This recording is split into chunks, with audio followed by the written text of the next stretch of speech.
Bab 148. Ekali. Dekan. Pengawas utama diam tak berkata. Semenjak Master Pedang Dunia menghilang, Akademi sudah tidak ada dekan baru. Kenapa? Siapa yang bisa menjadi dekan? Siapa yang berani menjadi dekan? Putri Gania dan Kaisar Bulan yang kuat tidak tertarik dengan posisi ini ya. Bukan tidak mencari, karena tidak akan ada orang yang terima siapapun yang duduk di posisi ini. Jangan melihat dua orang ini memiliki kekuasaan yang besar, memiliki ratusan ribu prajurit, lalu merupakan menteri kabinet, tetapi bagi siapa mereka yang berani menduduki posisi ini, pasti akan menerima bencana besar. Semua orang tahu posisi dekan hanya bisa diwariskan kepada keturunan Master Pedang Dunia atau murid utama Master Pedang Dunia. Kalau tidak, semua orang pasti tidak akan terima. Orang pilihan dari Destri. Sebenarnya Akademi juga mencurigai orang pilihan dari Adestri adalah keturunan dari Master Pedang Dunia. Karena bagaimanapun juga, dua generasi sebelumnya juga orang pilihan dari Destri. Sayangnya, Akademi tidak menemukan garis keturunan iblis gila di dalam tubuh orang pilihan dari Destri. Hanya ada dua kemungkinan. Pertama adalah orang pilihan dari Destri masih belum membangkitkan garis keturunan iblis. Kedua adalah orang pilihan dari Destri bukanlah keturunan dari Master Pedang Dunia.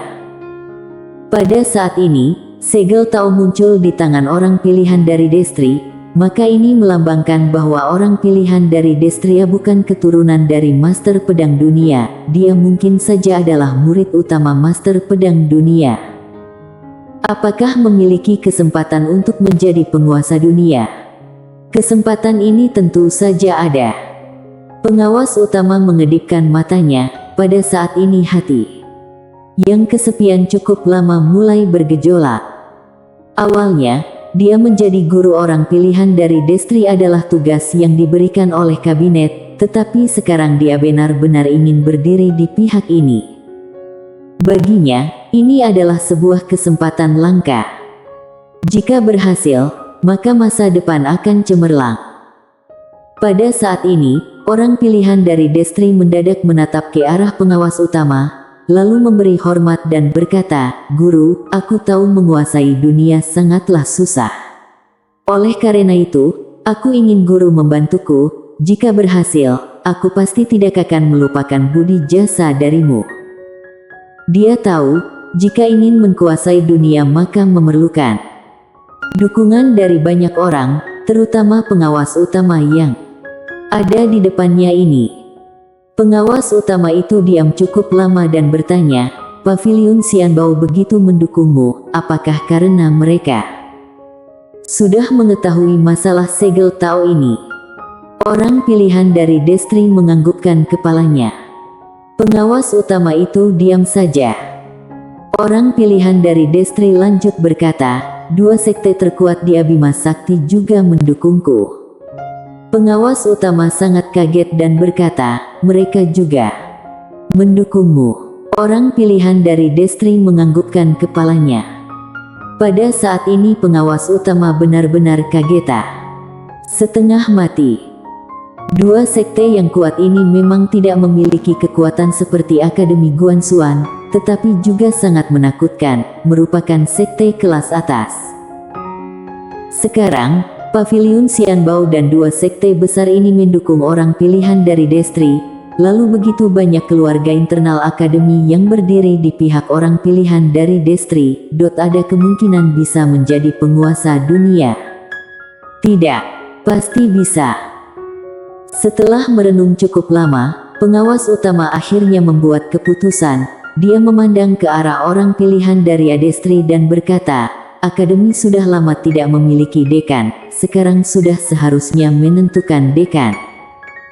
Mendengar perkataan ini, orang pilihan dari Destri langsung bahagia. Pengawas utama, sebuah posisi yang memiliki kekuasaan besar. Setidaknya ada 80% orang merupakan muridnya.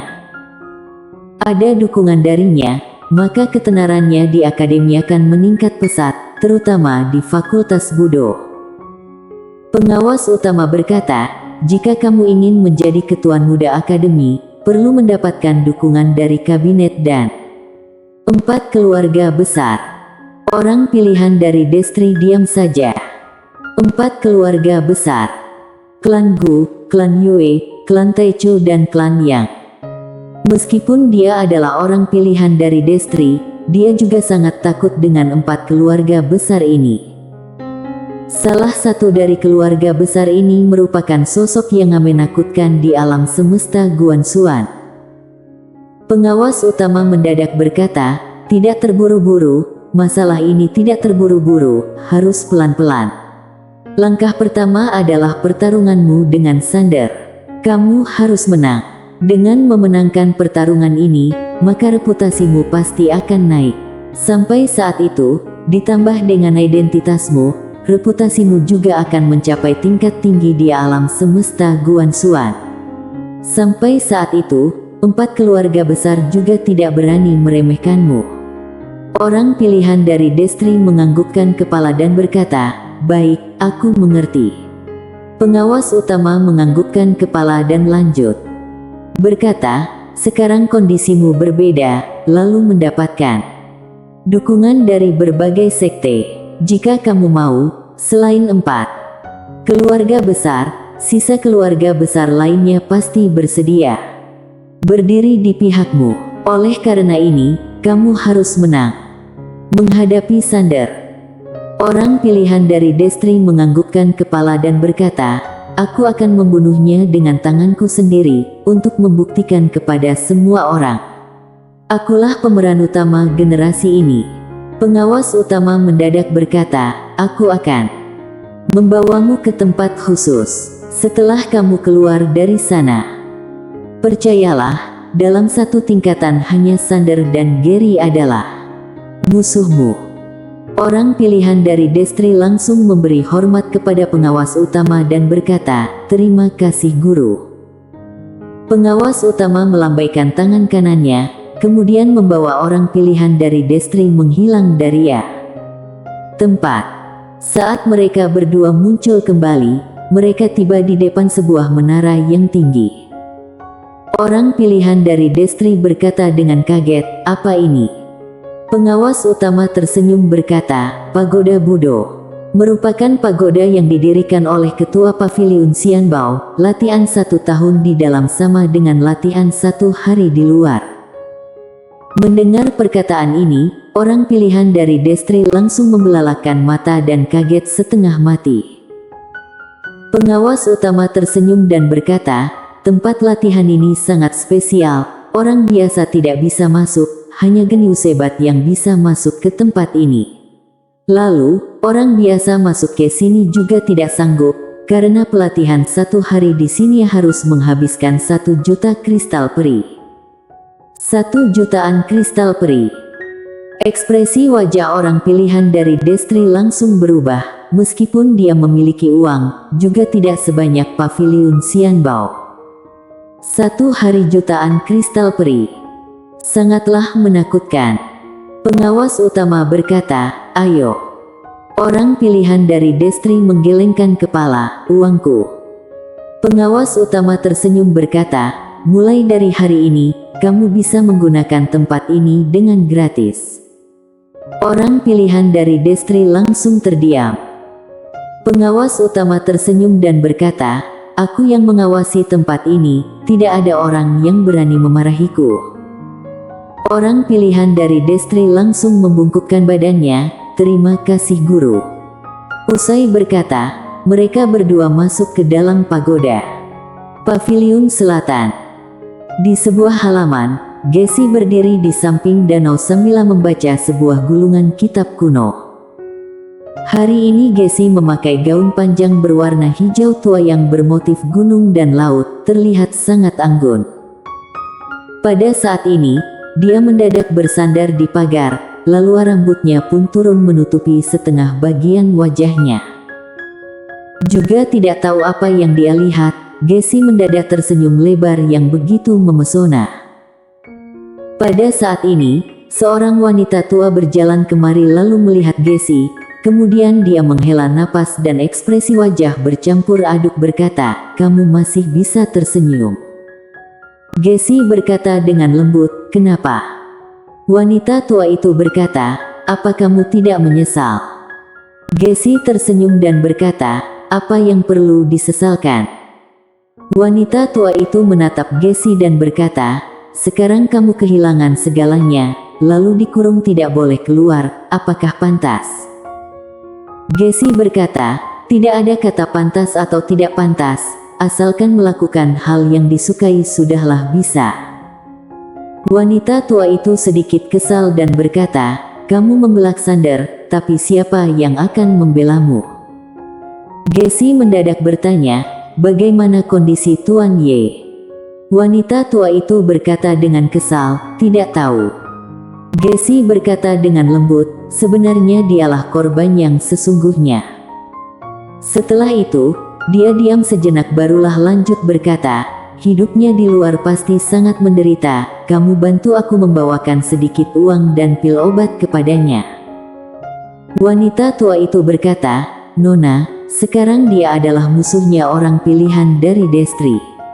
Lalu, orang pilihan Destri sudah mengatakan, "Dunia ini hanya ada dia atau Xander, sekarang kamu membantu Tuan Ye, sama dengan menyinggung orang pilihan dari Destri." Gessi memandang wanita tua itu sekilas dan berkata dengan tenang, "Memang aku perlu menyanjung orang pilihan dari Destri." Wanita tua itu terdiam. Gessi tersenyum dan berkata, "Orang yang tidak bisa mengalahkan Tao Langit, untuk apa aku menjalin hubungan baik dengannya?" "Cuy." Usai berkata, dia langsung berbalik badan pergi. Wanita tua itu hanya bisa diam tak berkata. Aula kabinet. Hari ini ada seorang senior mendadak masuk ke kabinet. Senior ini adalah Sugo. Sugo memakai jubah putih dan berambut putih. Setelah masuk ke aula kabinet, ada seorang wanita yang duduk di samping jendela di dalam kabinet. Ada banyak berkas di depan mejanya. Orang ini adalah ketua kabinet sekarang, Eka Lee. Eka juga kaget melihat Sugo datang. Dia pun meletakkan kuasnya dan berkata, "Pak Sugo." Sugo menganggukkan kepala dan berkata, "Ketua Eka, kamu seharusnya tahu maksud aku datang ke sini." Eka bertanya, "Apa karena masalah Gessi?" Sugo menganggukkan kepalanya. Eka berkata dengan tenang, "Aku yang memecatnya lalu mengurungnya." Sugo tercengang, "Bukan keputusan dari kelompok kabinet." Eka menganggukkan kepalanya, "Keputusan aku." Sugo sedikit bingung dan berkata, "Ketua Eka, Anda adalah orang yang aku hormati, lalu aku juga tahu sikapmu. Anda seharusnya tahu seluk-beluk permasalahan ini, kenapa Anda masih melakukan seperti ini?" Eka merenung sejenak dan berkata, "Pak Sugo, silakan. Duduk dulu." Sugo menggelengkan kepalanya dan berkata, "Tidak perlu."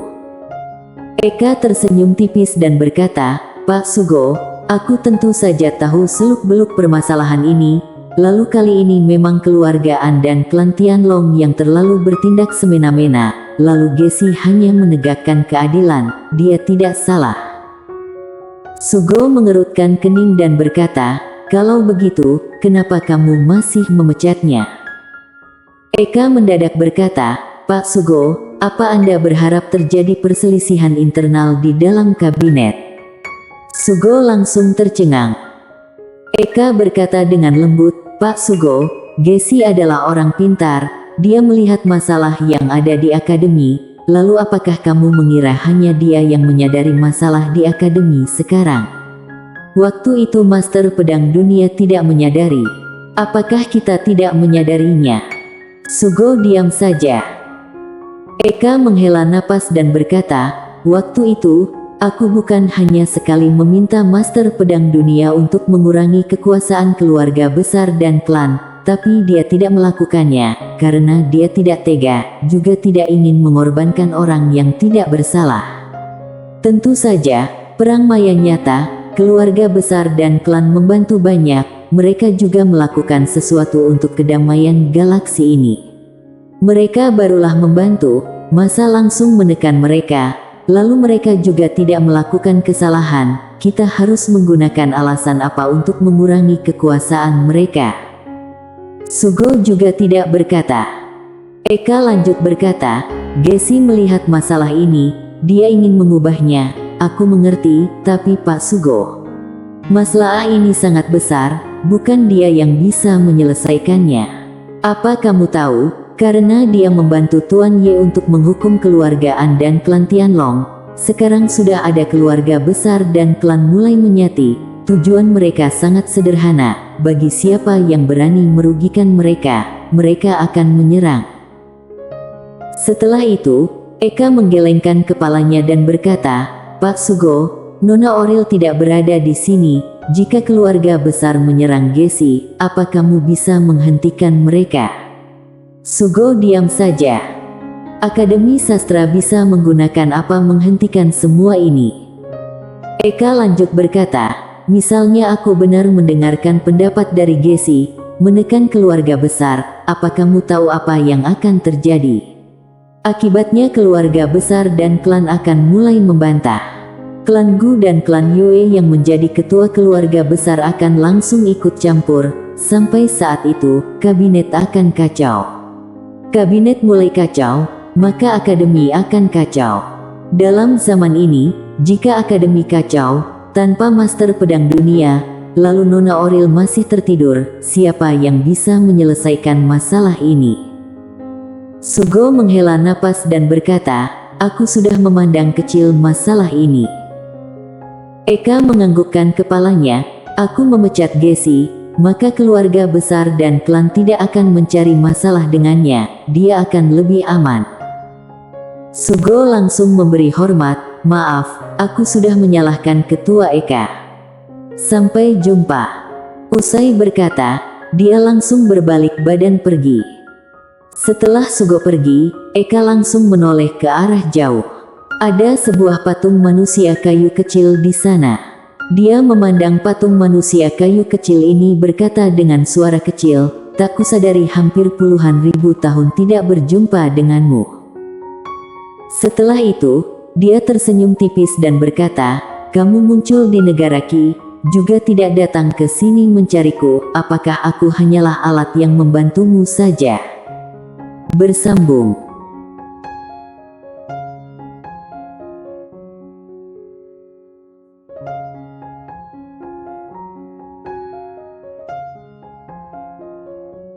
Bab 149. Berani sekali berlagak di depanku. Puncak ujian dunia Suan.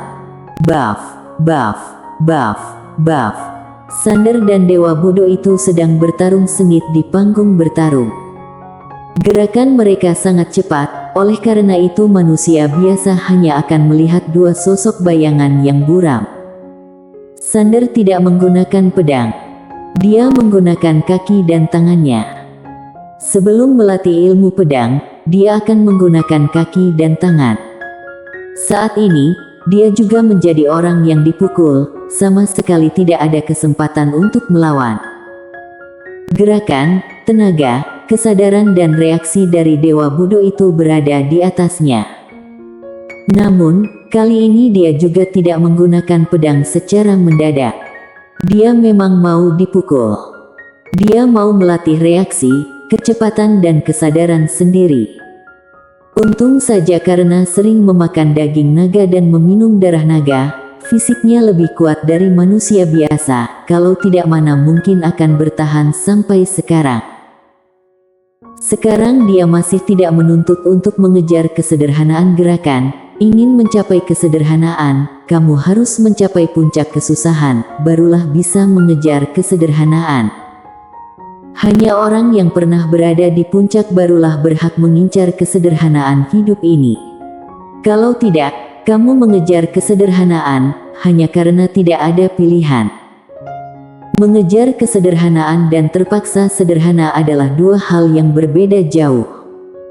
Sander tentu saja mengerti teori ini, maka itu dia akan memanfaatkan Dewa Bodoh untuk melatih diri sendiri, membantu dirinya mencapai puncak kesusahan, barulah mengejar kesederhanaan.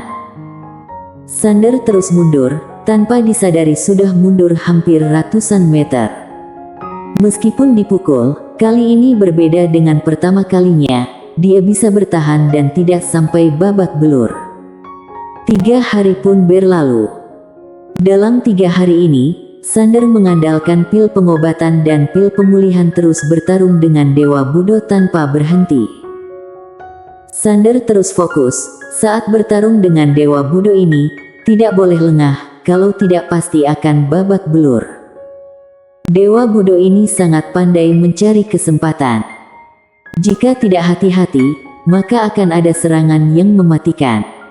10 hari berlalu. Sander mulai terbiasa dengan serangan kuat dari Dewa Budo ini. Meskipun sekarang masih belum bisa menyerang balik, pertahanannya sudah sangat baik, karena dia sudah terbiasa dengan gerakan dan kecepatan Dewa Budo ini. Kekuatan Dewa Budo ini tidak bisa berubah. Aturan dari portal di sini adalah lebih kuat 5 kali lipat dari penantangnya. Oleh karena itu, Dewa Budo itu sudah tidak bisa meningkat, tetapi Sander masih bisa terus ada peningkatan. Oleh karena itu, dia yang belajar setiap hari, memiliki peningkatan yang pesat. 5 hari berlalu lagi. Sekarang Sander sudah bisa mulai perlahan-lahan menyerang, tetapi dia menyadari saat dia menyerang, Dewa Budo itu bisa menahan serangannya dengan mudah. Serangan dan pertahanan sangatlah kuat. Hal ini membuat Sander semakin semangat. 10 hari berlalu, Sander sudah mulai bertarung sengit dengan Dewa Budo. Sekarang mereka berdua tidak ada yang bisa melukai sesama. Namun, sampai sekarang Sander masih tidak menggunakan pedang. Buff. Seketika, terdengar suara benturan kuat dari panggung bertarung. Sander langsung mundur. Dewa Budo yang ada di kejauhan langsung menyerbu. Satu tinjuan langsung menyerbu ke arah keningnya Sander, tanpa ada aura dan cahaya tinju, tetapi satu tinjuan ini diselimuti dengan kekuatan yang menakutkan. Sander memejamkan matanya, kemudian langsung melompat ke depan sambil mengayunkan tangannya meninju ke depan. Buff. Mereka berdua langsung mundur ke arah masing-masing. Saat Sander berhenti, Dewa Budo itu kembali muncul di depannya.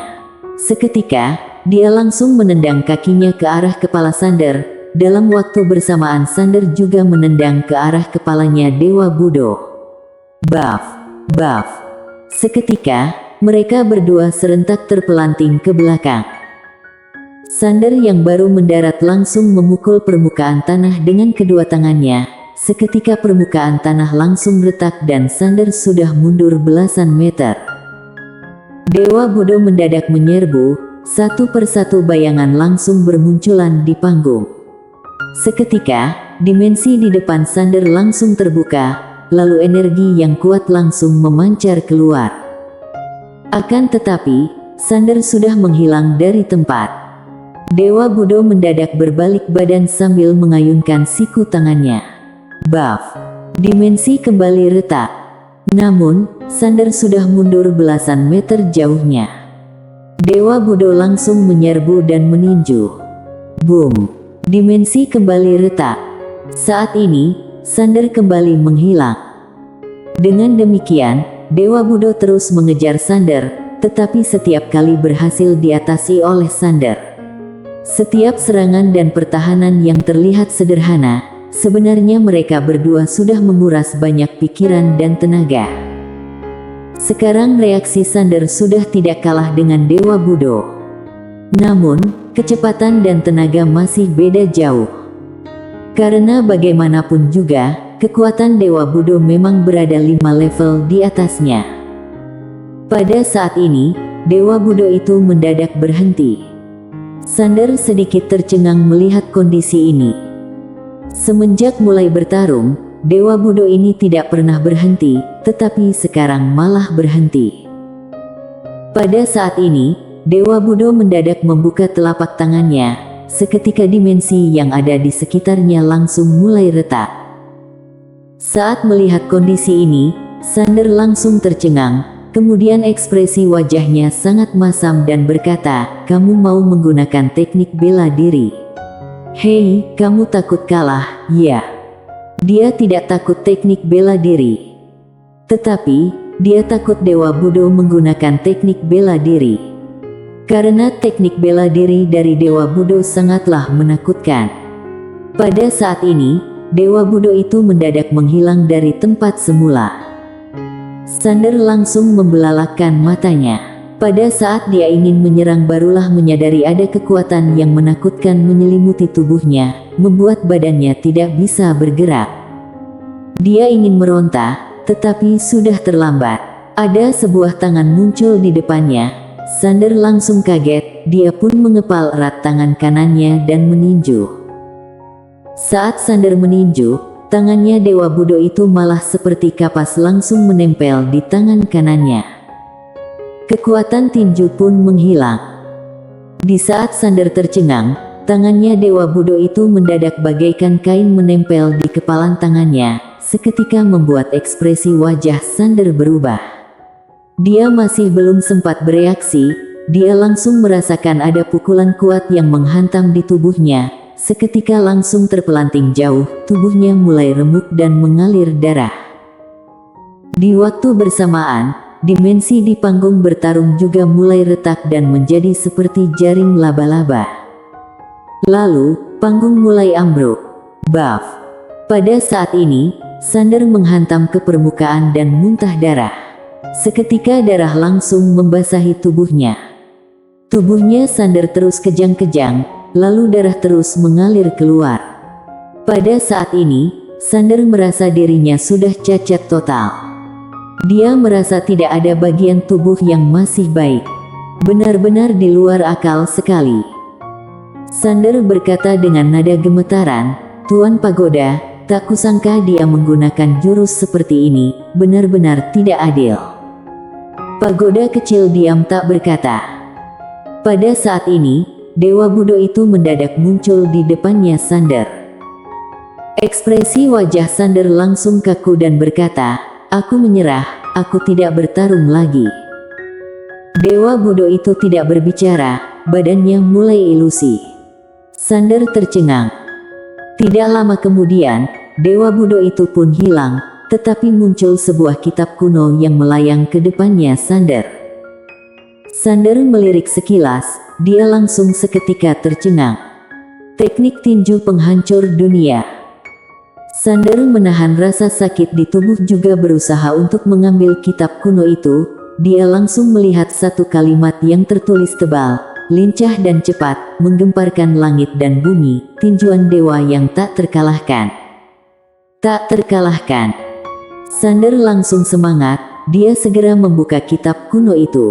Pada saat ini, kitab kuno itu langsung berubah menjadi sebuah cahaya masuk ke dalam keningnya. Boom! Seketika, berbagai macam informasi masuk ke dalam otaknya. Teknik tinju penghancur dunia. Tingkat sederhana. Dalam dataran tengah negara es, tingkatan teknik dan senjata dibagi menjadi tingkat human, tingkat spiritual, tingkat raja, tingkat bumi, tingkat langit, tingkat sian, tingkat suci, dan tingkat kaisar. Di atasnya adalah tingkat ilahi dan tingkat sederhana. Lalu hanya ada di alam semesta Guanxuan. Bisa dikatakan teknik bela diri tingkat kaisar sudah paling hebat. Waktu itu Sander bertarung dengan Andika, dia menggunakan teknik bela diri tingkat kaisar. Sander masih ingat jelas seberapa hebat. Sedangkan tingkat ilahi juga langka di keluarga besar dataran tengah negara es, sedangkan tingkat sederhana hanya dimiliki beberapa klan yang super. Tingkat sederhana merupakan jalan Tao menuju kesederhanaan. Teknik bela diri dari rumit ke sederhana. Dari sederhana menjadi mematikan. Sekarang Sander tentu saja sangat bahagia, meskipun terluka parah, dia juga sangat semangat dan bahagia. Dengan memiliki teknik bela diri ini, maka dia tidak takut dengan pertarungan jarak dekat. Lalu, teknik bela diri kemungkinan adalah ciptaan dari Dewa Budo. teknik bela diri tingkat sederhana hasil ciptaan Dewa Budo, apakah bisa dibandingkan dengan teknik bela diri tingkat sederhana lainnya? Pasti akan lebih hebat dari tingkat sederhana lainnya, bahkan bisa melampaui tingkat ini. Untung besar. Sander langsung tertawa kuat dan berkata dengan bahagia, "Tuan Pagoda, teknik bela diri tingkat sederhana. Cepat lihat, teknik bela diri tingkat sederhana, wah, hahaha." Pagoda kecil hanya diam saja melihat semua ini. Suara misterius itu berkata, jika dia tahu, benda seperti ini bagaikan sampah di rumahnya, apa reaksinya? Pagoda kecil berkata, "Aku tidak tahu." Suara misterius itu berkata, "Bagaimana jika kamu memberikan yang lebih baik?" Pagoda kecil berkata, "Tidak usah. Dia menggunakan nyawa untuk mendapatkan akan berbeda dengan pemberian dariku." Suara misterius itu berkata, "Memang sih." Sander masih tertawa dan berkata, Tuan Pagoda, kenapa kamu tidak bersuara? Apa kamu merasa tingkat sederhana ini tidak hebat? Ya. Hah. Pagoda kecil diam saja. Setelah merasa bahagia, Sander langsung memakan pil pemulihan dan pil pengobatan, juga merupakan pil terakhir. 2 jam kemudian, Sander merasa tubuhnya sudah hampir pulih total. Oleh karena itu, dia mulai latihan. Teknik tinju penghancur dunia. Lincah dan cepat, menggemparkan langit dan bumi, tinjuan dewa yang tak terkalahkan. Lincah dan kuat harus menyatu menjadi satu. Asalkan pertarungan jarak dekat, lalu menggunakan teknik bela diri ini, maka seekor naga langit juga akan mati. Saat Dewa Budo menggunakannya, kalau bukan karena penekanan tingkatan alam, barulah tidak mengeluarkan kekuatan asli dari teknik bela diri ini. Tentu saja, jika Dewa Budo asli berada di sini, tanpa menggunakan teknik bela diri, satu tinjuannya sudah bisa membuat permukaan tanah dataran tengah negara es bergetar. Sander belajar dengan cepat, hanya dalam 1 hari dia sudah menguasai teknik bela diri ini. Lalu, dia menggunakan 1 hari lagi untuk mendalami teknik bela diri ini. Sekarang dia sudah bisa menggunakan teknik bela diri ini sama seperti Dewa Budo. Boom! Pada saat ini, terdengar suara senior penjaga menara dari depannya, "Tuan Ye, cepat pergi, orang dari pusat sudah datang." Pusat. Sander sedikit tercengang, lalu pergi. Dia baru pergi, lalu kembali lagi ke Menara Suan. Senior penjaga menara langsung berkata saat melihat Sander, "Tuan Ye, cepat pergi. Orang dari pusat sudah mengetahui kamu berada di sini. Sekarang mereka mengutus orang untuk menangkapmu." Sander mengerutkan keningnya, dia juga tidak banyak berkata, hanya memberi hormat, "Senior, sampai jumpa."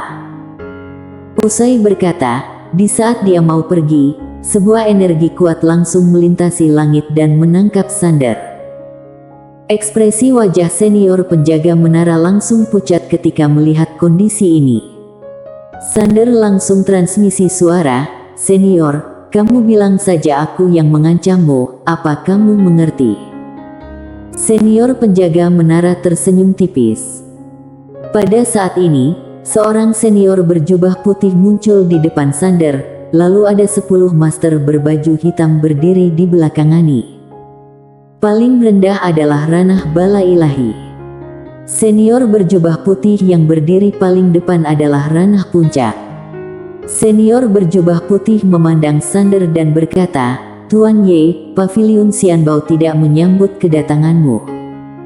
Sander menganggukkan kepalanya, "Baik, aku akan pergi sekarang." Usai berkata, Sander langsung pergi. Senior berjubah putih mendadak berkata, "Tunggu." Sander memandang senior berjubah putih.